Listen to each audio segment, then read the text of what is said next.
Welcome back to Fisher Farms, everybody. Today we are hauling manure, which is going to be our fall manure application. I will explain that later in the tractor where we are putting this manure and why we are putting it there.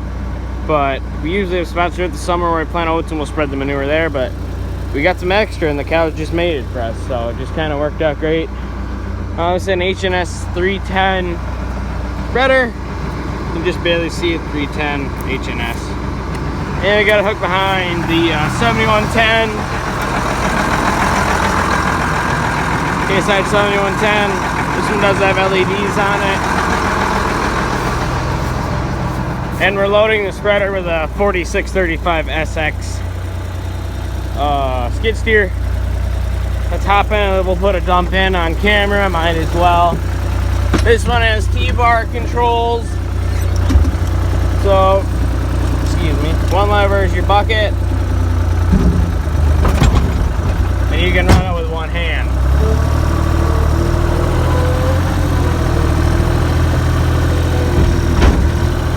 You can't be very fast at it though.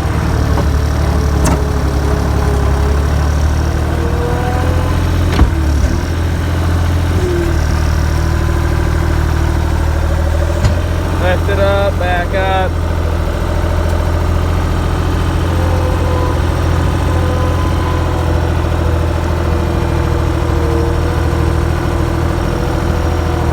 For the spreader, just barely. Drive up, lift up, dump.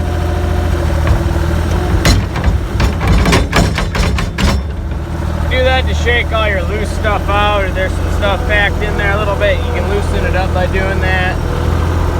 Usually you do that a lot at the end of a load just to make sure everything's out of your bucket. If you're going to do something with hay or something to move it, but this is basically a dedicated manure bucket.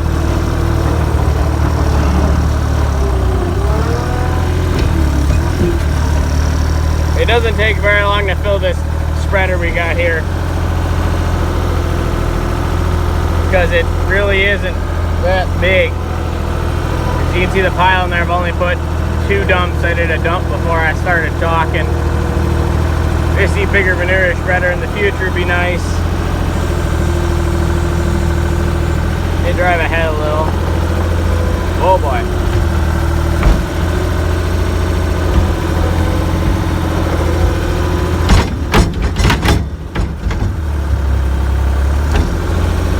Now eventually I'll have to drive the tractor forward in a second.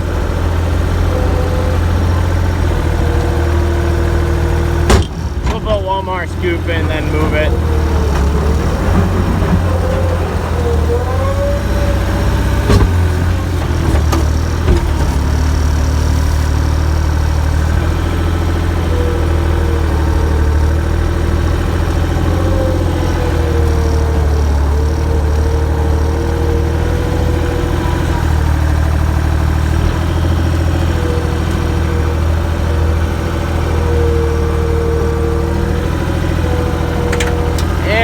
On the piece of tin.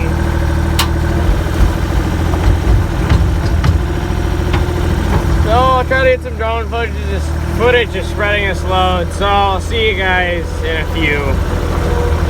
Give me 1 second here and I'll turn off the camera. Okay, see you guys in a few. Enjoy some drone footage if I can get it.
So right now we're spreading that load that I just filled up.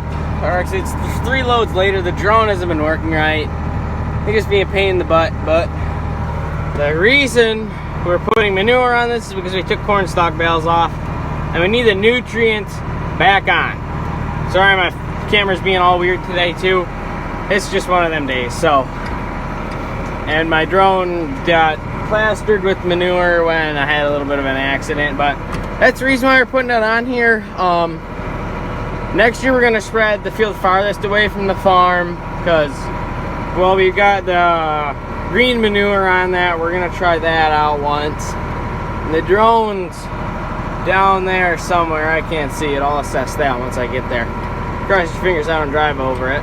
But it's kind of a gamble with corn stalks because these were made.